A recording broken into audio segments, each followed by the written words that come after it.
So we're just checking out your submission for assignment 8 here, which is squash and stretch. And judging by the title, I assume this is representative of a little worm crawling into a tunnel, okay?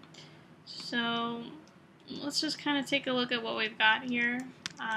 We've got this worm, and I'm assuming this is its normal size, and it's squishing down and squishing down and squishing until it's really almost flat. It's very, very thin horizontally and still has some length vertically, and then it just kind of changes to being squished in the opposite direction. Alright, and then it just kind of rounds back out. Now, you know, the way that worms move is really by stretching out their bodies and then squishing their bodies back in. So really, there is a lot of squash and stretch that goes on with a worm and the way it's moving. So that's, you know, a pretty clever application of the assignment. It's a good idea, but it's just not quite executed correctly. So we're going to go over how, you know, you might approach that. So for now, I'm actually going to leave the tunnel out, okay? So we'll just put that off to the side, and we're just going to focus on making our worm move and do its little squash and stretch deal in a more realistic fashion, okay? So the first thing I'm going to do is I'm actually going to kind of start from scratch here. So I'm going to come up to Window, Animation Editors, Graph Editor, alright? And I'm just going to grab all these keys that we've got, and I'm just going to get rid of those guys, alright? I just hit Command X or Control X if you're on a PC. Of course, also, if you want to do it the old-fashioned way, you can always come up here to Edit and hit Delete, alright? So now that we've done that, we've got, you know, kind of a clean slate going on here with our cylinder, alright, with our little worm, except for Rotate Z, which for some reason is still hanging out. Alright, so let's double check our graph editor here. There it is. Okay, so Rotate Z is hanging out way up here, so we'll just make sure we get rid of that guy too. Okay, and once you see no more red mark here at number 1, frame 1, that's when you know you've got everything, okay? So the first thing for a worm that it's going to do when it's in this kind of neutral position to start moving is it's going to stretch the front of its body forward, okay? It's going to stretch out, and as it's stretching out, its body is also going to become thinner all the way around, alright? Because it's stretching, it's the same mass. The worm always has the same mass. It doesn't actually grow or shrink. It just stretches out, meaning that if it stretches in one direction, it has to get thinner in other directions to retain that exact same mass and volume that the worm has, okay? So, this is going to be a little bit unique in the way that it works, alright? So it's not quite like the bouncing ball, because this part of the worm here, at the end of the worm, is actually going to stay in the same place. It needs to stay in, you know, basically the same place, and really we just only need to stretch out the front of the worm, okay, to start that movement. So let's go ahead and do that. Let's key it right where it's at for now. Okay, let's just come in here and grab all these guys, and we'll go ahead and key them, okay? Just right where they're at. And then we'll come forward a bit, okay? And you may even want to place some type of marker here so that we know exactly where the end of the worm is supposed to be, okay? Because once we start scaling stuff, you know, it's going to scale out, and now the end of the worm is over here, but we need it to be in that same place, and, you know, it's kind of hard to tell where it is now.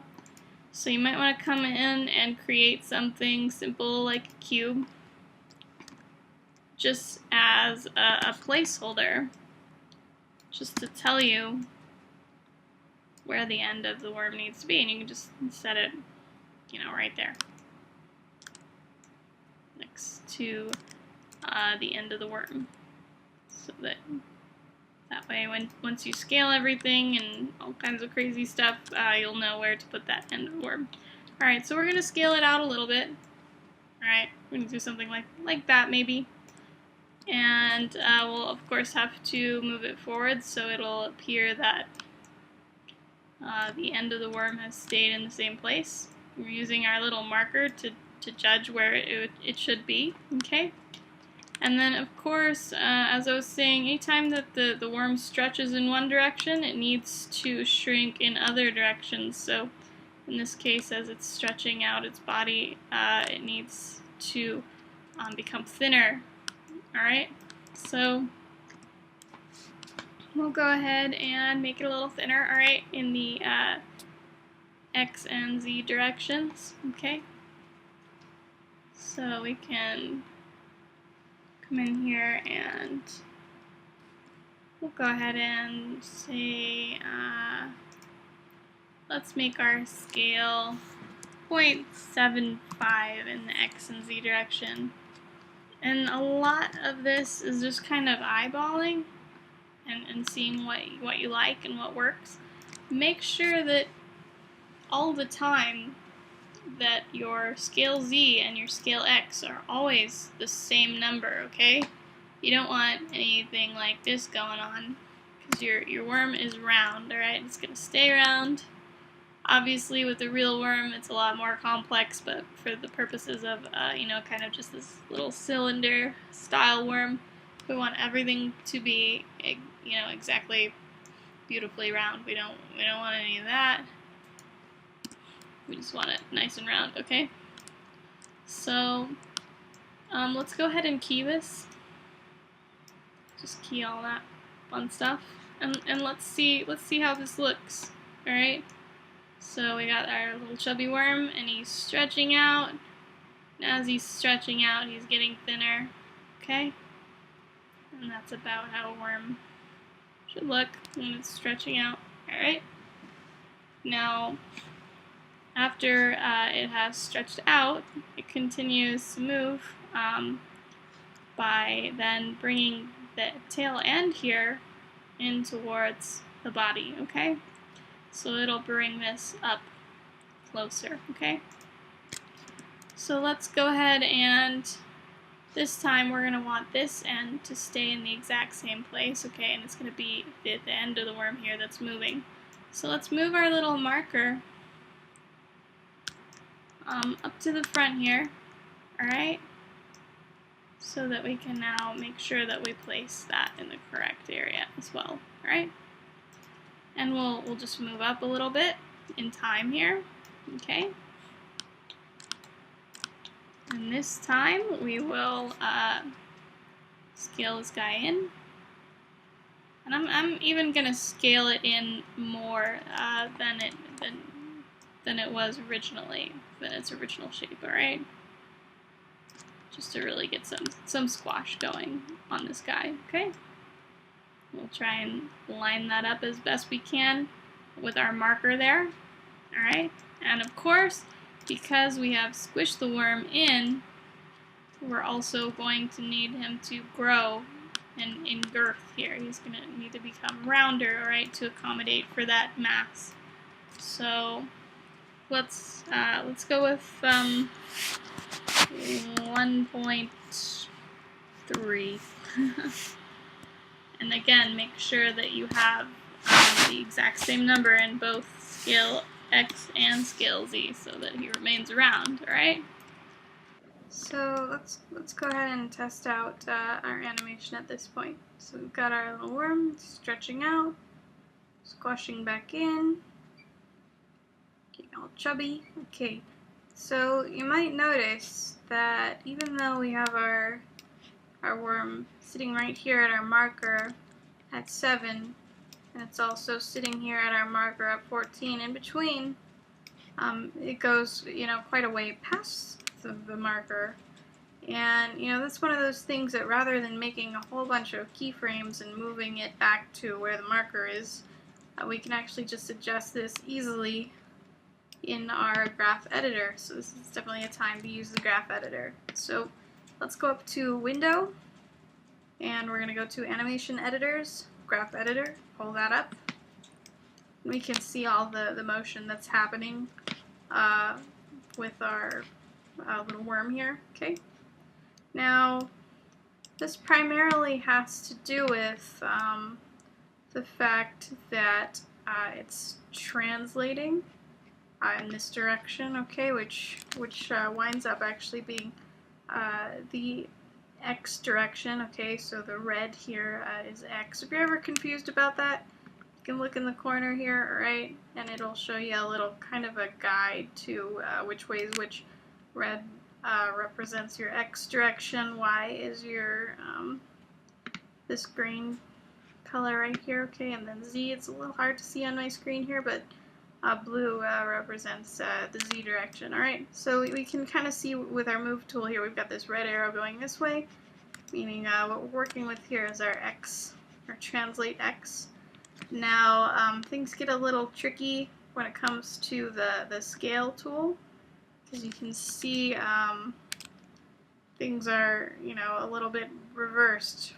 For example, our red, which is our X direction, is pointing upwards now, and our Y, our green, is pointing horizontally, and that's unusual. And the reason that is because there is a rotation of 90 degrees on this object. It no longer sees up as being this way because we have rotated it sideways. It's now viewing up as being this direction, okay? So we have to be careful and pay attention to those kind of things, alright? So this primarily has to do with the scale in the horizontal direction, which in this case is Y, and it has to do with the motion, the transform in this direction, okay, which has to do with X, alright, translate X. So let's grab those two and take a look at them. We've got translate X, which is moving the worm forward, and we've got our scale Y, which is causing it to stretch and squash, alright? So here we go, here's these. Now, this may not look exactly like this for you when you first open it up. It could look really crazy. It could be really long lines or really short lines. If you need to adjust this at all, if you're on a Mac, you're going to hold down Command, Shift, and right click and drag with your mouse to adjust that. You make them longer, shorter, as you want. It's just, nothing's actually changing with your animation when you're doing this. It's just changing the way that you're looking at your curves, just the display, okay?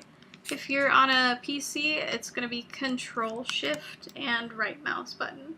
Click and drag, alright? So once you have something like this, we can see pretty well what's going on here. So basically the way that this works is that anywhere that you're seeing curves, you're seeing kind of a change in speed, alright? A change in the speed of motion that's going on. Anywhere you see straight lines, you have a constant speed, alright? And right now we have everything all super curvy. All these beautiful curves. Now, because of those curves, our worm is actually kind of overshooting its mark here a little bit. and we want it to stay in the same place. So for this case, we want kind of our scale and our translate to be constant speeds so that one isn't getting ahead of the other, which is what's causing this this kind of phenomenon here. What's happening here is we're moving our worm forward faster than it can scale down, alright? So it's causing it to be over the edge here, alright? And that's what's happening there. So if we move them both at a constant rate of speed, neither will get ahead of the other one, and they'll just stay right where they need to be, okay? So how do we do that in the graph editor? There's actually a really simple button that we can use to do that kind of thing. And like I said, to keep a constant rate of speed, you need a perfectly straight line, alright? So you can just grab these two tangents here just by marquee selecting, alright? Just click and drag, and select those guys. And there's actually a little button up here that looks like a diagonal line, and it's called linear tangents. And you click on that guy with some tangents selected, you can see they just kind of pop into a perfectly straight diagonal line here, alright? And we'll also want to do that right here with our translate x as well, okay? Just grab those two, linear tangent, perfectly straight line. So now that both of these will be moving at constant speeds, neither of them will get ahead of each other, and we should see a smooth animation. So let's check it out and see if it worked. So we've got our worm stretching out, squishing in, and no crazy magic moving worm front there. So, you know, that's looking pretty good. That's kind of how our worm moves. It's stretching out, squishing in. And now, of course, the next step here would be for our worm to stretch out again. So again, we would just be moving our marker to the back of the worm here. Alright? We'll be doing kind of the same thing we did last time. We'll just move this forward a bit. Alright? And we'll stretch out our worm. We'll make sure that it's in line with the marker here. Stretch. And of course, anytime it stretches out, this girth of the worm, the roundness here, needs to become smaller. So we will make it smaller. Make sure to make it smaller in both directions. And we'll go ahead and key all of that. And then we'll of course come into our graph editor and double check that translate X and scale Y. Alright. So we've got some curvy stuff going on again. Let's just check our animation first, just to see how it's looking. And it looks pretty good, so that one doesn't really need to be adjusted, alright? So I'm going to take this little cube away now because I think you get the idea, and we'll just take a look at what we have so far. So we've got our little worm, and he's stretching out, squishing in, stretching out, and then of course he would squish in again, stretch out, squish in. You get this kind of little inchworm effect, alright? And that's kind of the proper utilization of squash and stretch to make sure that when you are stretching an object out, it's also being cinched in other directions, and whenever you're squishing an object, it's becoming larger in other directions, alright? To keep that same mass going. Alright, so that's it for this video. Let me know if you have any questions about anything, and I'd be happy to help. Other than that, well, happy animating.